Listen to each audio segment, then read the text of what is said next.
Hola, buenas tardes a todos. Soy Javier Venegas, muchos ya me conocen.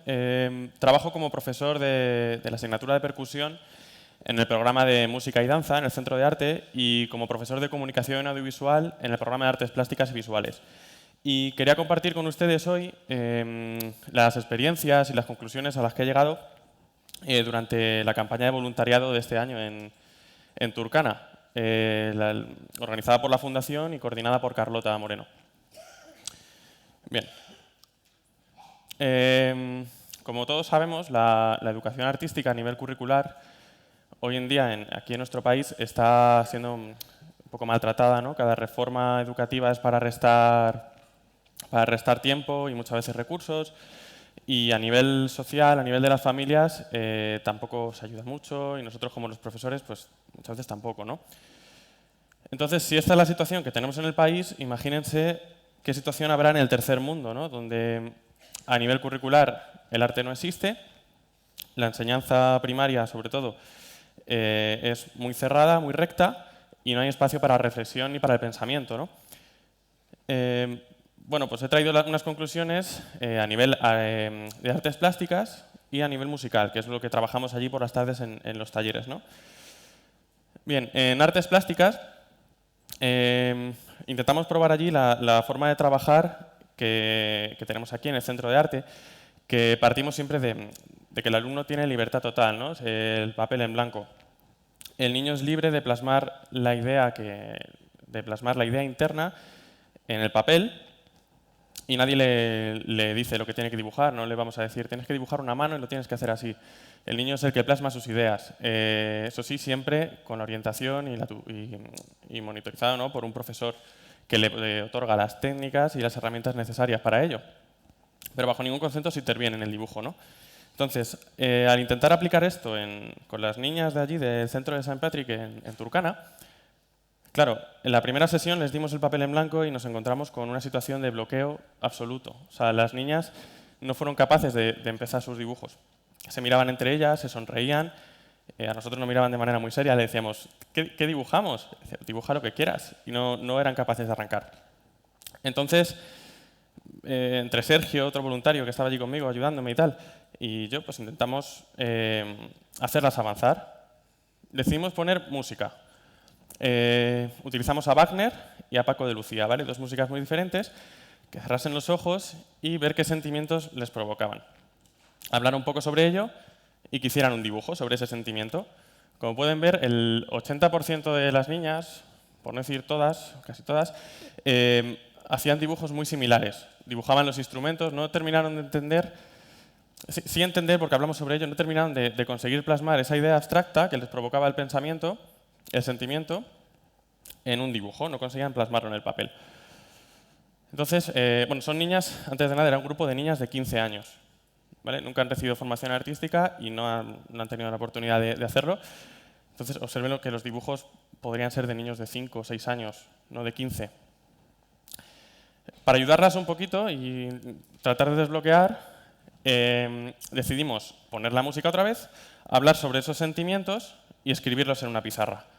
Describirlos bien para que todo el mundo entendiera qué era cada sentimiento y por qué le venía ese sentimiento al escuchar esas notas. Y lo que nos encontramos fue esto.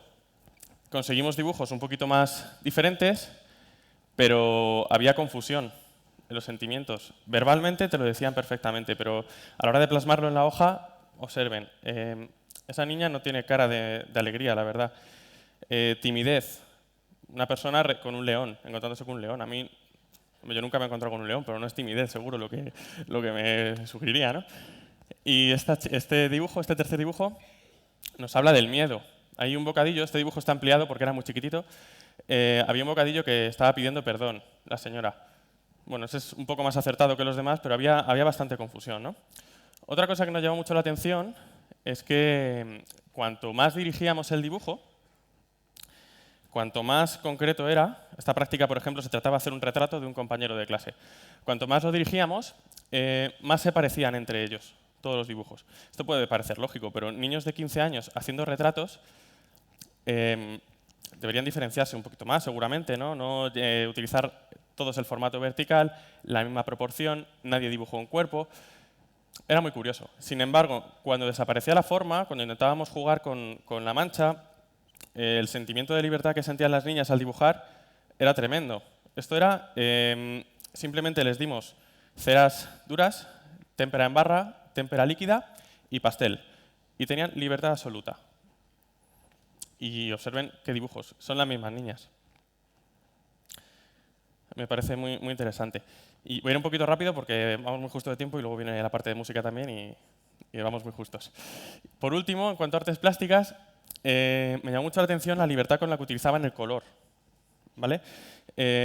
Allí son niñas que no han tenido contacto, digamos, con sociedades tan, digamos, industrializadas como la nuestra o con los estereotipos que aquí tenemos sobre el color, ¿no? Aquí, desde pequeños, los niños, cuando van a comprar, si vamos a comprar ropa, juguetes, o simplemente en las propias clases, se les dice que el azul es de niños, el rosa es de niñas, el blanco es bueno, es luz, el negro da miedo.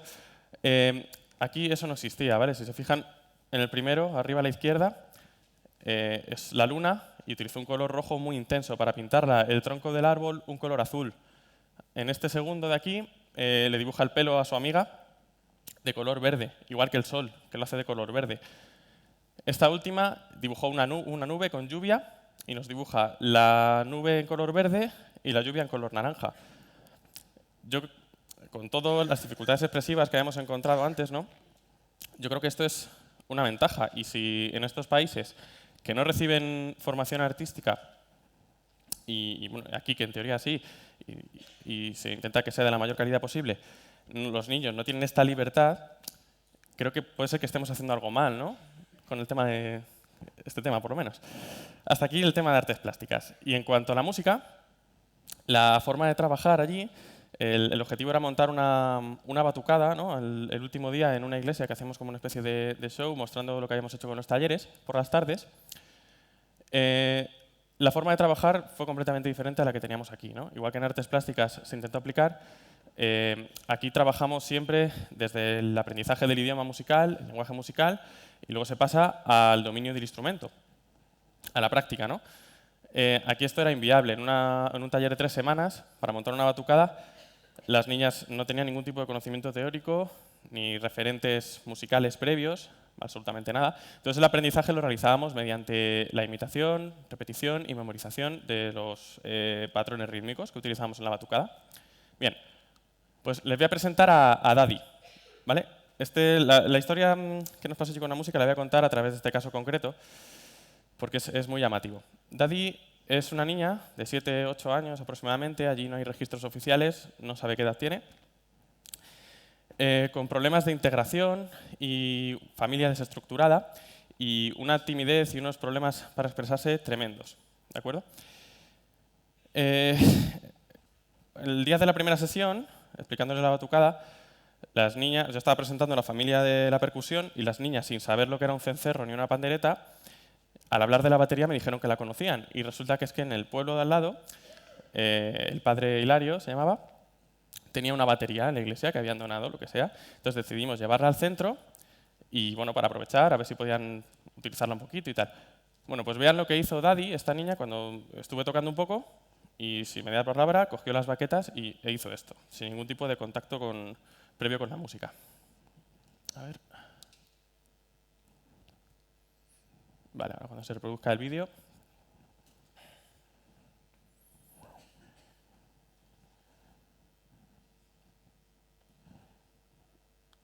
Ahí. A ver si le podemos dar al play de control.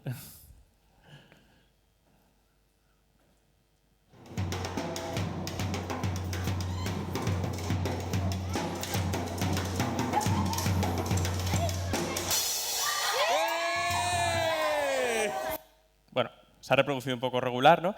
Pero pueden ver, es una niña con, como he dicho, unos problemas de integración y de comunicación muy grandes y que a la batería nunca se había aproximado de una forma, digamos, a ver cómo se toca, ¿no? Repitió un patrón rítmico que utilizaban mucho allí, pero con una habilidad no propia, ¿no? Para la formación que había recibido. Bueno, pues fueron sucediéndose las sesiones, seguimos preparando la batucada, esto es lo que utilizábamos como tambores, que son unas garrafas para llevar el agua, las pintábamos y tal. Y un día, volviendo de un ensayo hacia el centro, un ensayo en el que se estaba atragantando mucho uno de los ritmos de la batucada, vino esta niña, Daddy, corriendo, y venía cantando una de las voces de la batucada, la que tenían que hacer las niñas, y tocando con las palmas la que tenía que hacer yo.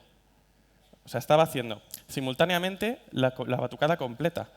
Y a estas niñas se les estaba atragantando solamente su ritmo, ¿no? Digamos, que era el fácil.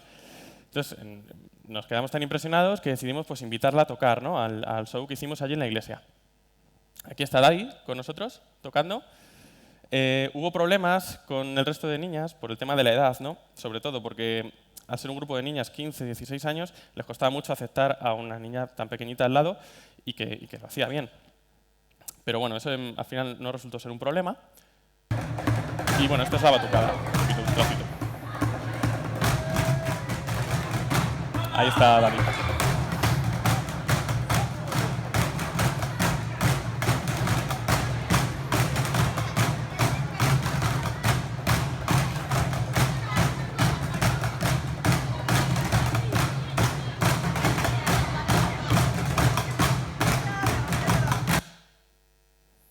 Bueno, quería simplemente que vieran, ¿no?, cómo participó Daddy con nosotros. Y bueno, a modo de conclusión, y así para unir un poco los dos programas y las conclusiones generales, ¿no? Daddy, a raíz de esta batucada, cambió su actitud radicalmente, ¿no? Se la vio mucho más alegre, mucho más atrevida, tuvo una dosis de, digamos, de autoestima y de confianza que le cambió la forma de ser, era otra niña completamente. Entonces, esto unido a finalmente lo que conseguimos en el programa de artes plásticas también, que las niñas consiguieran plasmar sus ideas abstractas en el papel, nos llevó a las conclusiones, ¿no? Y es que yo creo que en los proyectos de voluntariado y de cooperación llevamos actividades maravillosas, ¿no? Y se ayuda un montón a escolarizar a los niños y tal. Pero creo que para que la situación de estas personas cambie, realmente de estos países, debe haber un factor de cambio interno en estos lugares, ¿no? Y estos factores de cambio son los niños. Entonces creo que los niños necesitan adquirir esa capacidad expresiva, esa capacidad comunicativa y esa capacidad para transmitir sus pensamientos, sus ideas y sus opiniones de forma libre. Y creo que el arte es algo que les puede ayudar muchísimo, ¿no? Y bueno, pues esto ha sido todo y muchas gracias por su atención.